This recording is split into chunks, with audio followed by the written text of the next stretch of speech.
係早晨啊，各位主持，早晨。喺呢幾分鐘唔好打岔住 ，OK？ 因為我講真好嬲。咁其實係呢幾日啦嚇，呢幾日喺網上面都瘋傳咗Indian Student， 即係 Student Union 咁佢哋咧就喺嗰個燒烤即係嗰啲燒烤爐咧，咁係啲公用噶嘛。即係我哋平時我哋老澳門咁樣講啦，以我一個McGeestic 咁樣講啦。咁嗰啲咁嘅燒烤爐咧，咁係梗係先到先得噶啦。OK，咁佢哋咧就攞張 A4 紙就話係佢哋咧就佢哋要霸住用。OK，即係 end up 係霸住用，係話佢朝早8點就擺低晒啲紙喺度。OK，咁佢擺低晒啲紙喺樹咧，咁啊話reserve 咗係佢哋嘅。咁咧好啦，咁有啲人想去燒烤啦，咁佢哋就惡意趕佢。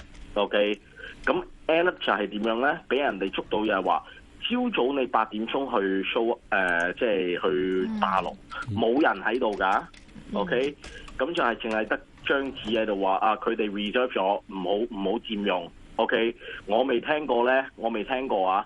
喺鼓浪灣或者喺黑沙咧，喺黑沙嗰度咧，有人用呢啲咁嘅方法嚟去霸住個爐嘅。咁 end up 係點樣咧？夜晚咧係成排爐係冇人用嘅。OK， 我最嬲嘅係一個所謂嘅最高學府，講緊澳門啊！我唔知有冇其他高過佢嘅學府啊？佢係一個 university， 點解佢哋嘅學生 OK？ 佢哋嘅學生聯會，佢哋可以係做啲乜嘢咧？唔執垃圾。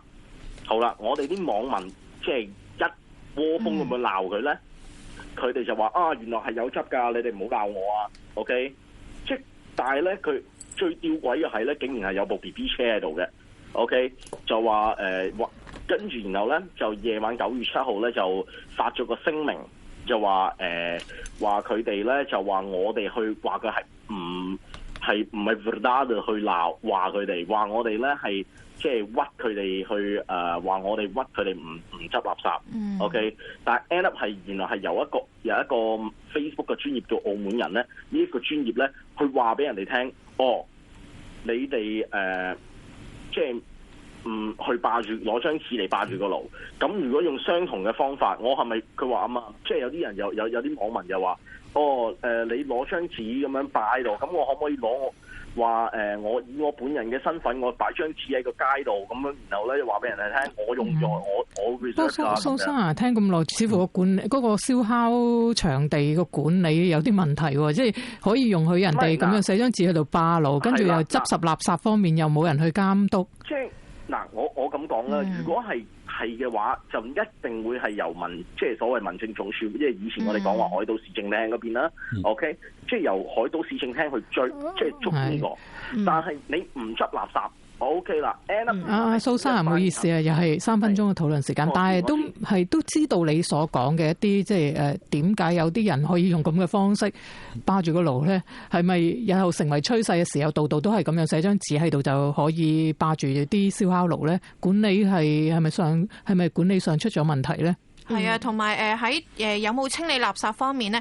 而家好似雙方嗰個理據或者嗰個解釋都唔一樣嘅。一方就話有啲網民話冇清垃圾，咁另外一方就話有消息話佢哋有清㗎。咁話我哋唔清楚究竟係誰是誰非，可能亦都要問翻相關嗰個學生嘅委員會先知道件事。不過蘇生其實最重要係指出呢一啲公共資源嗰個使用方面呢，點樣可以合理性呢？亦都係市民之間呢嗰個協調可以點樣做，以及當局嗰個監管又可以做啲乜嘢嘅啫？係咯，大家將心比心，又可以反思一下嘅，係咪可以用張紙咁霸佔呢？咁第時呢啲嘅公共場所係咪民政總署啊，或者其他相關部門係咪可以有一個更加好嘅一個組織等市民，或者網上 book 啊，又或者點樣呢？有管理㗎嘛，應該感覺上係咪？但係另外一方面，即係仲更加重要嘅，蘇生提出嘅另外一個問題係咪啲即係最高學府即係大學生啦，大學生會做出一啲咁嘅行為出嚟嘅時候，更加我哋值得思考嘅就係究竟即係大學生我哋喺大學裏邊教佢乜嘢咧？因為究竟佢喺即係一個最基本嘅，即係呢啲其實唔係喺大學嗰度教咯，可能中小學、幼稚園都要學。公民意識就係咪啊？而家大學生都係咁嘅時候，我哋即係打個問號啊！我哋可以點樣咧？咁嚇。澳門廣場，逢星期一至五上晝8點詳盡新聞之後，唔同嘅觀點互相尊重，唔同嘅意見互相交流。